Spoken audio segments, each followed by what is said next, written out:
प्यारे भैया बहन, आपका दिन मंगलमय हो।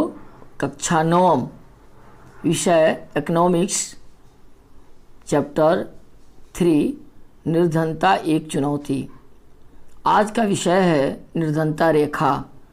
आज हम निर्धनता रेखा के विषय में पढ़ेंगे कि निर्धनता रेखा क्या है, किसको हम कहेंगे। देखिए, निर्धनता पर चर्चा केंद्र में सामान्यतः निर्धनता रेखा की अवधारणा होती है। निर्धनता के आकलन की एक सामान्य विधि आय अथवा उपभोग स्तर पर आधारित है। देखिए, लोगों के आय और उसके द्वारा उपभोग की जाने वाली वस्तु पर आधारित है। इसी से निर्धनता रेखा का आकलन का पैमाना तैयार किया जाता है।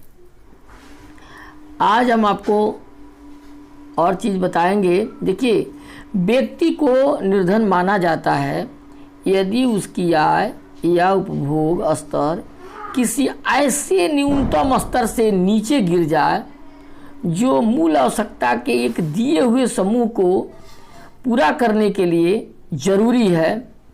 मूल आवश्यकताओं को पूर्ण करने के लिए आवश्यक वस्तुएं विभिन्न कालों, विभिन्न देशों में अलग अलग है।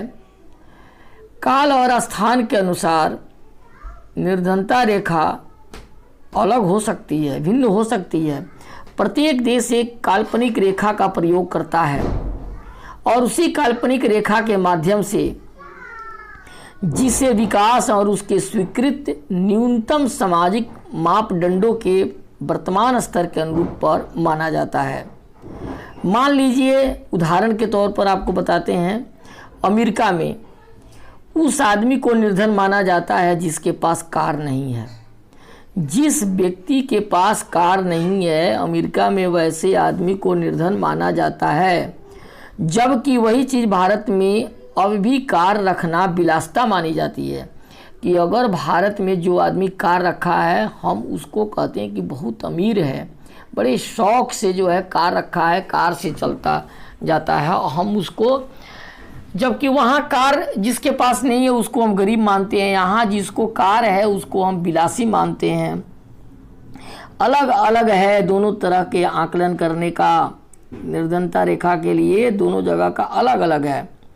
भारत में निर्धनता रेखा का निर्धारण करते समय जीवन के निर्वाह के लिए, जीवन को चलाने के लिए, जीवन का निर्वाह करने के लिए खाद्य आवश्यकता यानी खाने की जो सामग्री है या उपयोग करने की जो सामग्री है उसका के आधार पर हम इसका निर्धारण करते हैं।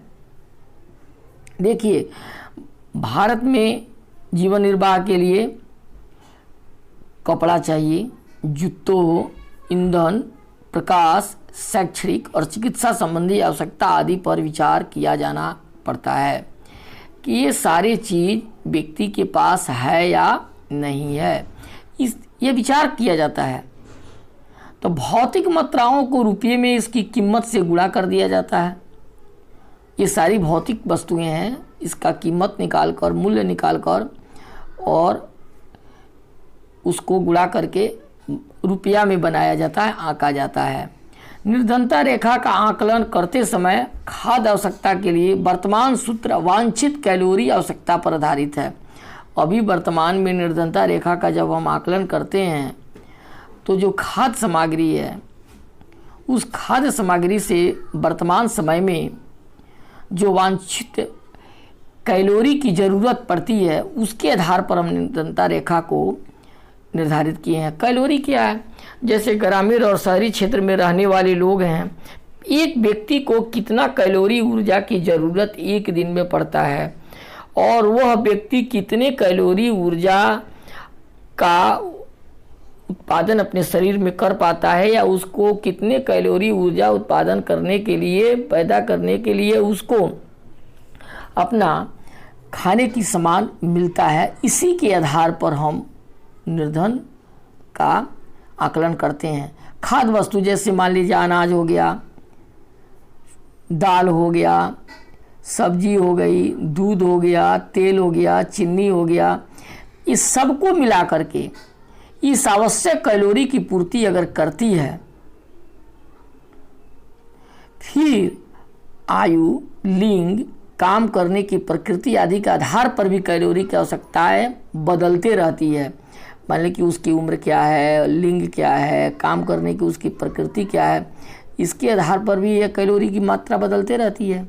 जैसे भारत में ये स्वीकार किया गया है, स्वीकृत कैलोरी की आवश्यकता ग्रामीण क्षेत्रों में, गांव में रहने वाले लोग जो कामकारी लोग हैं, काम करते हैं, उनके लिए 2400 कैलोरी प्रति व्यक्ति प्रतिदिन निर्धारित किया गया है कि गांव में रहने वाले लोगों को प्रतिदिन 2400 कैलोरी ऊर्जा की ज़रूरत है, जबकि वही नगरीय क्षेत्रों में, शहरी क्षेत्रों में रहने वाले प्रत्येक व्यक्ति के लिए 2100 कैलोरी प्रति व्यक्ति प्रतिदिन निर्धारित किया गया है, ताकि गांव के लोग अधिक मेहनती और परिश्रमी होते हैं, उनके ऊर्जा का खपत ज़्यादा होता है, इसलिए उनको 2400 कैलोरी ऊर्जा चाहिए, उसके अनुसार उसको भोजन मिलना चाहिए। अगर 2400 कैलोरी ऊर्जा उसको नहीं मिल रहा है तो हम उसको क्या कहेंगे? गरीब कहेंगे, तभी उसको 2400 कैलोरी ऊर्जा का उत्पादन नहीं कर पा रहा है।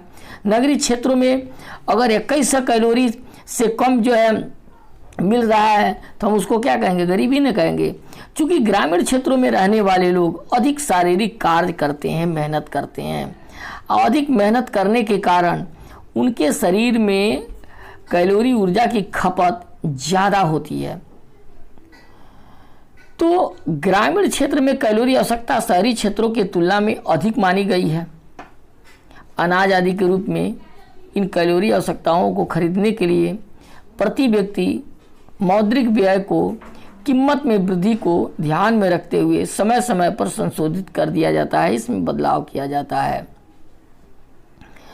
अब हम कल्पना करेंगे कि वर्ष 11 और 12 में किसी व्यक्ति के लिए निर्धनता रेखा का निर्धारण ग्रामीण क्षेत्रों में 816 रुपये प्रति माह और शहरी क्षेत्र में 1000 रुपये प्रति माह किया गया है। देखिए, अगर रुपये में इन सभी वस्तुओं को हम रुपये में आकलन करके तब ये निर्धन और अमीर ये निर्धारण किए हैं।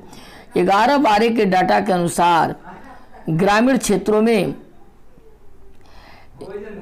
जो 816 रुपये प्रति माह कमाता है व्यक्ति, वह गरीब है।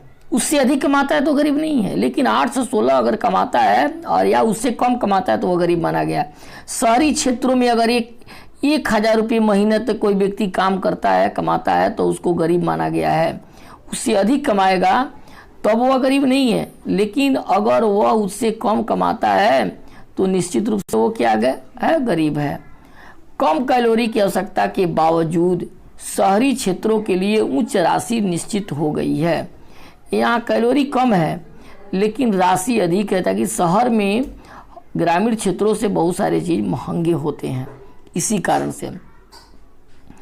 ताकि शहरी क्षेत्र में अनेक आवश्यक वस्तुओं की कीमत अधिक होती है, इसी कारण से इसको अधिक आंका गया है। इसी प्रकार से 11-12 में ग्रामीण क्षेत्र में रहने वाले 5 सदस्यों का परिवार निर्धन रेखा के नीचे होगा।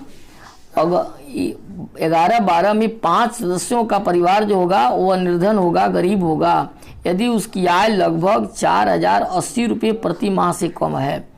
अगर 4080 रुपये से कम है, 5 लोग हैं उस घर में, तो वह गरीब है। इसी तरह के परिवार को शहरी क्षेत्र में भी अपनी मूल आवश्यकता पूरा करने के लिए, उसको जो अपने कपड़ा, रोटी, मकान, जो उसकी मूल आवश्यकताएं हैं, उसको पूरा करने के लिए कम से कम 5000 रुपये प्रति माह आवश्यक होगा। इसलिए कि एक व्यक्ति पर 1000 रुपया, तो 5 आदमी का अगर परिवार है तो 5000 रुपया प्रति माह अगर तक आता है तब तो वह गरीब है। उससे अधिक आता है तो वह गरीबी रेखा के इतनी नहीं है। निर्धनता रेखा का आकलन समय समय पर सामान्यतः हर 5 वर्ष पर एक प्रदर्श सर्वेक्षण के माध्यम से किया जाता है। यह सर्वेक्षण आपको देखा जाए तो राष्ट्रीय प्रतिदर्श सर्वेक्षण संगठन के नाम से इसको जाना जाता है। नेशनल सैंपल सर्वेक्षण ऑर्गेनाइजेशन NSSO के नाम से इसको जाना जाता है, इसी से कराया जाता है। विकासशील देशों के बीच तुलना करने के लिए विश्व बैंक जैसे अनेक अंतर्राष्ट्रीय संगठन निर्धनता रेखा के लिए एक समान मानक का प्रयोग करते हैं। विश्व बैंक जो अंतर्राष्ट्रीय बैंक है, ये विश्व के सभी गरीब देशों को लोन देता है। यह जो हमारा अंतर्राष्ट्रीय संगठन है, इसी प्रकार से जैसे 2011 में PPP प्रति व्यक्ति प्रतिदिन के समतुल्य न्यूनतम उपलब्धता के आधार पर इसको माना गया है। अब हम आपको अनुमान लगाएंगे, निर्धनता का अनुमान लगाएंगे। देखिए एक तालिका नीचे दिया हुआ है, उस तालिका में हम आपको बताएंगे, स्पष्ट करेंगे। भारत में निर्धनता अनुपात वर्ष 93 और 94 में लगभग 45% से पूर्व 2004 और 5 में 37.2% तक महत्वपूर्ण गिरावट आई है। 45% था 93-94 में, और वही 2004-5 में मात्र 37.2% पर आ गया है गरीबी। फिर 11-12 में निर्धनता रेखा के नीचे के निर्धनों का अनुपात और भी गिर करके 22% पर आ गया है, यानी अब 22% लोग निर्धन रह गए हैं। यदि वही प्रवृत्ति रही तो अगले कुछ वर्ष में निर्धनता रेखा से नीचे के लोगों की संख्या 20% से भी कम हो जाएगी। धीरे धीरे लोग मेहनत कर रहे हैं और परिश्रम कर रहे हैं और अपना आय बढ़ा रहे हैं, जिससे उनको निर्धनता रेखा से ऊपर लाया जा रहा है, निकाला जा रहा है। निर्धनता रेखा से नीचे रहने वाले लोगों का प्रति वर्ष पूर्व के 2 दशक 73 से 93 तक में गिरावट आई है। निर्धन लोगों की संख्या वर्ष 2004-5 में 407 मिलियन से गिर करके 270 मिलियन पर आ गया। 11-12 जिसमें औसतन गिरावट 2.2% आई, वही 2004-5 से 2011-12 के बीच में हुई है। आपको जो तालिका की बात कर रहे हैं यही तालिका है, इस तालिका को आप देख लीजिए। देखिए निर्धनता अनुपात प्रतिशत में दिया है और ये निर्धनता की संख्या जो करोड़ में दिया है।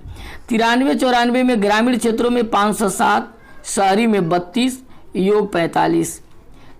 फिर आप देखिए 2005 में ग्रामीण क्षेत्रों में 42, शहरी में 26, योग 37। 9 में देखिए 9-10 में ग्रामीण क्षेत्रों में 34, शहरी में 21, 30, और 11-12 में 26 ग्रामीण क्षेत्रों में, 14 शहरी क्षेत्रों में, योग 22। अगर निर्धनों की संख्या देखें करोड़ में तो ग्रामीण क्षेत्रों में 329 करोड़, शहरी में 75 करोड़, संयुक्त योग 404 करोड़। उसी प्रकार से अगर देखा जाए तो ग्रामीण क्षेत्रों में 2004-5 में भी 326 करोड़ हो गया, शहरी में 81 करोड़ हो गया और कुल योग 407 हो गया। फिर अगर आप आइए, आपको 9-10 में देखा जाए तो ग्रामीण क्षेत्रों में 278, शहरी क्षेत्रों में 76, यहाँ गिरावट आई 355 करोड़ आ गया। फिर 11-12 का सर्वे के अनुसार देखें तो ग्रामीण क्षेत्रों में 217 करोड़ निर्धन की संख्या रही, जबकि शहरी क्षेत्रों में मात्र 53 करोड़ रहा। अगर संयुक्त रूप से देखा जाए तो 270 करोड़ लोग निर्धन रहे। यानी सरकार जो है आज दिन प्रतिदिन जो है शहरी और ग्रामीण क्षेत्रों के निर्धनों की संख्या को कम करने पर लगी हुई है, उनको सुविधा मुहैया कर रही है और उनका निर्धनता दूर करने का प्रयास कर रही है। तो आज के लिए इतना ही, धन्यवाद।